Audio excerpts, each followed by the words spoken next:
Welcome back to Eye of the Storm. This is Onikage, and today we are. So he died of cancer, unfortunately. So in 1992, Colin Flaherty was the darling of the media press for exposing the truth. At some point in the next decade or two, he will be vilified for this very same thing. 30 years ago, Colin used his extensive investigation skills to exonerate one Calvin Wiley, a black man wrongly accused of attempting to murder his white ex-girlfriend. Flaherty won numerous awards for this work, and the case was later featured in the Los Angeles Times. Conviction set aside as boy recounts by Carol Muscola, 1992. So how old was I then? Exactly.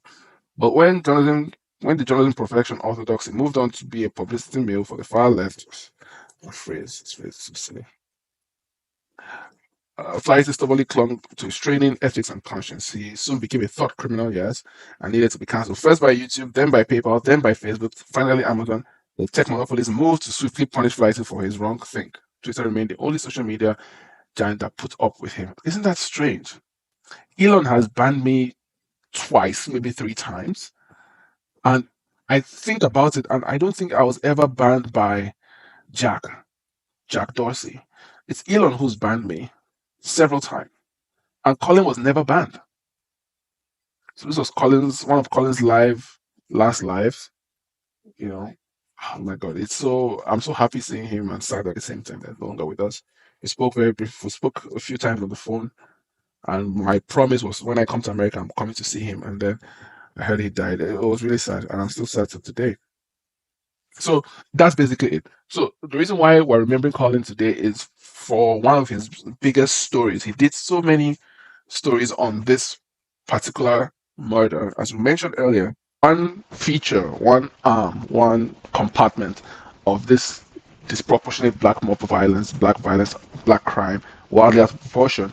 One small component, a major component actually, is black on white murder and the reaction to it. As we said, Colin covers not only the violence, but the reaction. How does the media react to it? How do people react to it? How do black people react to it? How does the community react to it? What is the impact? Does the legal system react to black crime? A lot of times you see the politicians always trying to make excuses, the political activists, your Al Sharptons, and all the other race hustlers from Tariq Nasheed, all these guys, you see them trying to justify and and you know exalt criminals to a higher status. We saw the culmination of this with George Floyd, and you saw how he had three state level burials buried in a golden casket. This guy is a low life criminal, died of a fentanyl overdose, but the police officer who was detaining him got arrested, got stabbed in the prison. So you see that George Floyd really is probably the culmination of Colin's work, because you had a black guy committing a crime disproportionately. You had the police making an arrest. The black guy dies, and then Black Lives Matter, and then black mob violence all over the country, and it's spread across the world. Because in Europe and many parts of the United Kingdom, there was a lot of black mob violence, killings, murders. Crime went up, and even the institutions like the Premier League started saying, yeah, everyone should kneel down for Black Lives Matter, and all players had to do it. So so Colin's work, which has been going on since 2013 at least, reporting on black mob violence, black crime while out of proportion, it's cumulated in 2020. That's where it came up. So it's a 2012 book, and then 8 years later with George Floyd, you see how all his stories just come to a certain head. So the story I think we're talking about today is the death and murder of Sean Schellenger. Colin always called him Sean Schellenger. That wasn't on purpose because he wasn't that type of person, but his name is Sean Schellenger or Schellenger. So here's an article from the Cinemaholic. Who was he? How did he die? All right. So he died in, I think, 2019, but this story is from 2023. So let's see what happened. Wait a minute. They made a movie about his death?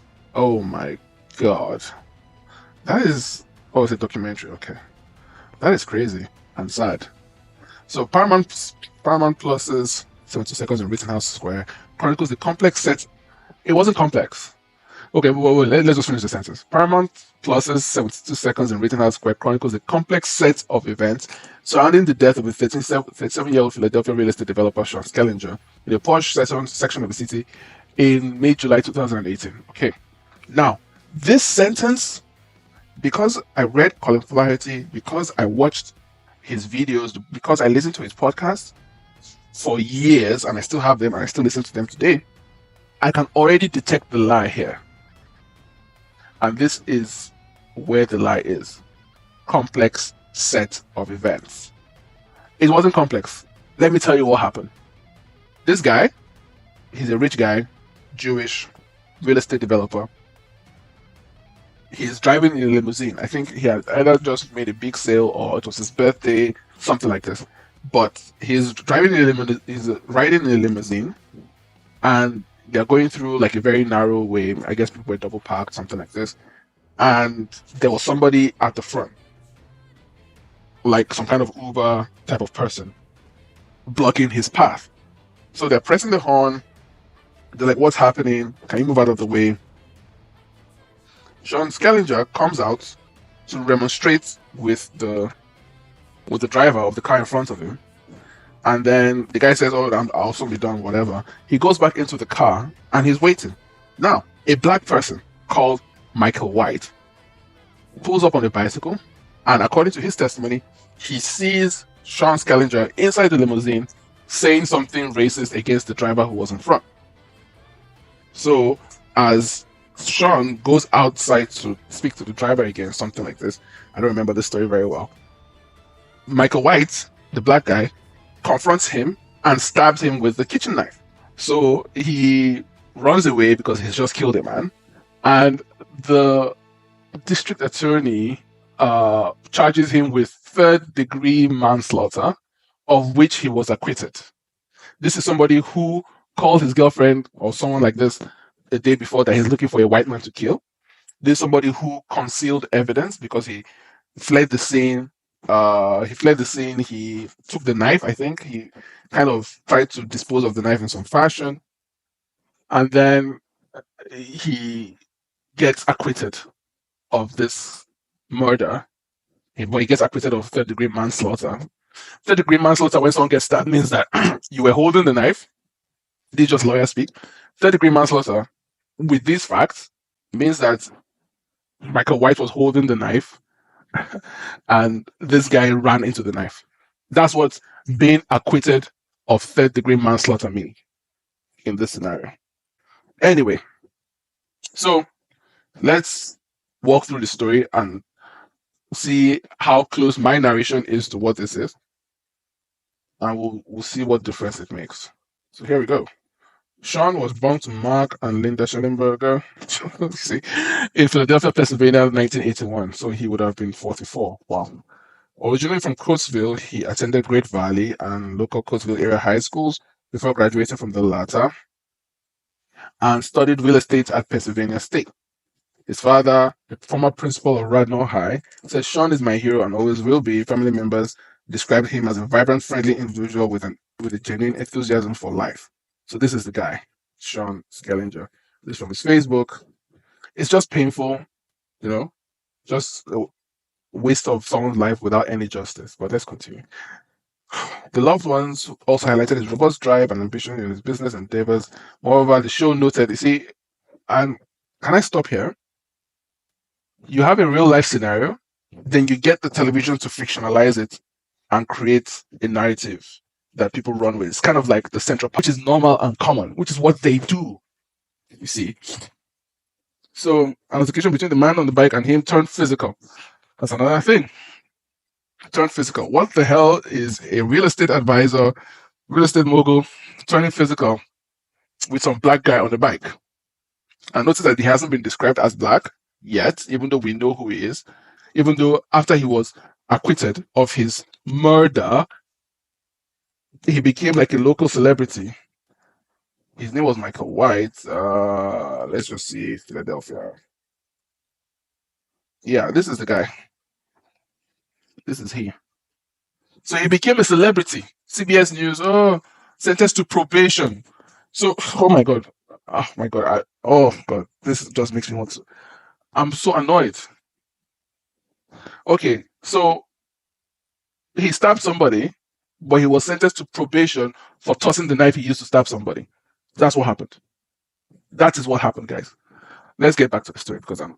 Oh God, I think this is why I stopped doing these videos because they make me so angry. But yeah, it's not about anger. It's about determination to spread the message that this is what is happening. Yes, we moved on from the anger. I forgot. We moved on from the anger and we're moving to determination that we must let as many people know that this is what is happening.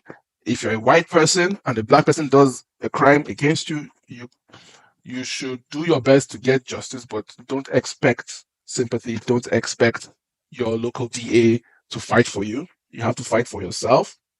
And in the best bet you can take for yourself is to not even be around blacks in the first place. That is the most important thing. Do your best to avoid them at all costs because they are not taken as the same type of human being as you. When a black person does a crime or any of the regular activities that they do, nobody ascribes them the same human level of responsibility that they do with an Asian person or even a white person. So you must understand this. Nobody sees them as human in that same way that they give them the same level of culpability. Anytime a black person kills a white person, it's always the remnants of slavery or trauma from slavery. There are many examples of this. We don't need to get into that, but just take the story as an understanding that a black guy can stab a white guy with witnesses, and then he only gets sentenced to probation for hiding the knife that he used to stab the person. So let's continue. The subject pulled out a large knife, which was described as a Rambo knife. A Rambo knife, let's look at what a Rambo knife is, because a Rambo knife is not for cutting the brisket. A Rambo knife is used for killing people. And he had said, I told his girlfriend, I want to kill a white person. That's what he said. This knife is not for peeling oranges. Stabbed the victim in the back. Now they're trying to turn it into road rage by calling it, or it started as some sort of argument, probably over congestion and traffic. When something happens 1, 2, 3, 93% of the time, it's not random. It's not some arguments about congestion and traffic. Black and white violence and murder is 93%. So it's not random.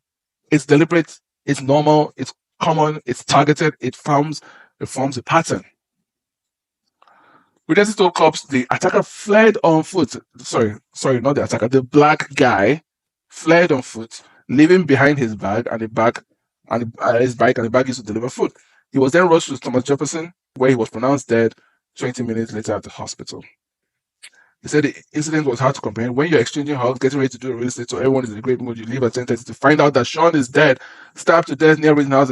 Half an hour later, it just shocks you. We should mention that he had alcohol in his blood and traces of cocaine. Do you see how? They try to equivalate? What's the word? They try to equate both moral positions. Based on witness accounts, the police began their search for the attack for the black guy, a light-skinned black person, 6 feet tall, medium build. He was observed wearing a white t-shirt, black shorts, and a backpack. He was Michael White, and he turned himself in around 2 a.m. to the authorities on July 14th, 2 days after. So you see how they're like, oh, he turned himself in. Oh, he turned himself in. He was charged with murder and possession of an instrument of crime. However, it was maintained that Sean was the aggressor. He said that he tackled this guy was not there. So what the fuck? Stolen properties. Instruments of crime, weapons to use for criminal purposes, conspiracy. Why should you be around? Shouldn't you be in prison?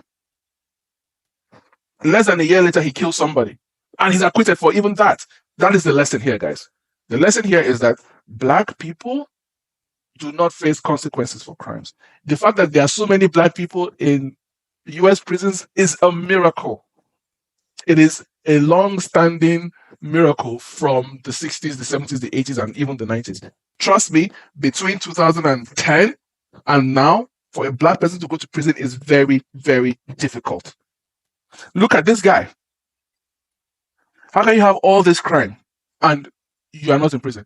But you're poor, allegedly, and you can't afford a lawyer, right? You can't afford like a good lawyer that will get you maybe less time or have your charges thrown out, right? But all of a sudden you're free, but you're poor. So how? Let's continue. accelerated misdemeanor, order to pay fines, community service until January. Do you see that? For all these crimes, he does community service. What about the victims of theft? The victims of receiving stolen property? What about them? I was just doing dumb stuff to survive. Dumb stuff. When a guy says dumb stuff, he means crime. When a woman says dumb stuff, she means sex. I wanted to do anything to help me get back to college. Yes, like stealing and receiving stolen goods. Okay. I don't care who Jonathan is. I don't care who Jonathan is, and it's irrelevant. Oh my God! So here, Michael White is facing a wrongful death lawsuit. So, because the criminal system, Larry Krasner, the Soros DA, could not convict him, even though they had at least 3, 4 witnesses and other auxiliary witnesses in the area, and they acquitted him of murder and gave him probation for, where was it? They gave him probation for tossing a knife, probation. The family, the mother, I believe, is suing him for wrongful death in a civil suit. Oh, oh, look at this. Wait. Tragedy struck in December 2017. Remember, he killed someone in 2018 when he received news that his friend had been shot during a robbery attempt outside a convenience store in Baltimore. Okay. So he begs for money. Legal complications. Legal complications means that you are under surveillance for crimes that you've committed and you've been convicted of. That's what legal complications means. Guys, you will see, if you're the kind of person who reads these types of stories, news headlines, you will see phrases like this. We've covered some thus far. You saw earlier, caught up in the system. Where was it? You saw dumb stuff. You saw, where is it? Caught up in the system.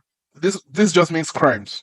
It means being, the last report was 2020, before George Floyd, which is crazy. And yeah, I mean, just reading the story again just really got me riled up. And I mean, I don't want to say much because I just read this sentence, this paragraph here, and it's like, listen to this. According to 2018 United Nations report from Sentencing Project on Racial Disparities in the United States Criminal Justice System, prosecutors are more likely to charge people of color with crimes that carry heavy sentences than they are white people. Yes, because they commit more crimes, because they have a higher history of violent crime and activities. Look at this fucking nigger who killed somebody. We saw already, guys, that even before he killed somebody, he was already doing crime. Nobody can give you a higher sentence for a crime without looking at your criminal history. You get longer sentences when you have an advanced criminal history. That is how that works. If you have arrests, if you have convictions, you will get a longer sentence if you do get convicted than that went through. And I felt that pain, and it was difficult for me to forget the story. That's why I was able to narrate what happened, word for word, bar for bar, without even looking at the story. And so you could see how they use these words to twist what was happening. He stabbed somebody and then he's acquitted and then he doesn't go to prison, even though he hit the knife he used to stab somebody. For fuck's sake. So the lesson you need to take from this is very simple. 1, do as much as you can to avoid black people. The saying is, around blacks, never relax. I've covered this in an earlier video why I don't like black people, but it's best to understand that this has practical implications. As we've seen in this story that this guy killed somebody by stabbing them with a fucking Rambo knife, and he's free. He's basically a local celebrity, guys. Basically, like, they're interviewing him. He's like, oh yeah, I do poetry slams. I want to be a rapper. Guys, as a white person, you have no expectation of justice if your perpetrator is a black person. If you do get justice, that is a miracle, that is a bonus. But trust me, your best bet is to avoid blacks at all costs. Move to a better neighborhood. Don't relax around them. Don't introduce them to your children. You have to keep these people away because they will find a way to victimize you. We can start doing Colin stories if you want. We can react to them. Let me know in the comments. We already saw a YouTube channel that has these, so we can react to these channels together, to these videos together, and we will learn the depraved depth of black violence, black and white murder, wildly out of proportion. And it's a very important discussion to have, and it's one that needs to keep on going to remind people. And I think honestly, maybe I'm just on Twitter, but my prayer is that everyone already knows what we're talking about. But each time I see some white girl getting killed by a black boyfriend, being stuffed in a dumpster, or being stuffed in a trash bag, it's just like, I thought we all got the memo. Stay away from black people. Why are you inviting them to be your boyfriend? We don't know, nor do we care about the reasons, the historical, sociological, economical reasons why black people kill way more people than white people, why black people commit disproportionately way more crime, why black people commit 93% of all interracial violence. We don't know, nor do we care. What you need to know is to stay away from them at all costs. So definitely, I think we just have to subscribe to this channel, and we'll add Colin Flaherty video reactions to our stories one after the other, just to get people up to speed on what Colin Flaherty was about. Because this is a story that keeps on giving. Get his books, Don't Make the Black Kids Angry, and White Girl Bleed a Lot. So this is the first book, this is the book, and this is the other book. Very important book, very, very important. These two books, fantastic books. Read them. And this Colin Flaherty as an author. I've written 3 books. They're ready today. This is a book I want to read because I've read these 2 already. So, thank you guys so much for watching. Leave a like rating if you enjoyed. Follow if you're not already. Links in the description down below. Check out my last video. And peace out, guys. So, as I said, subscribe, share the video. Thank you so much. Take care. Peace. After centuries of sleep, of nothingness, I have returned.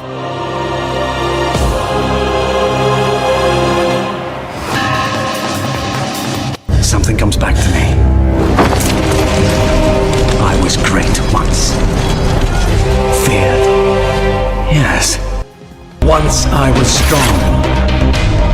Powerful beyond measure, beyond imagining. So weak now, must find blood.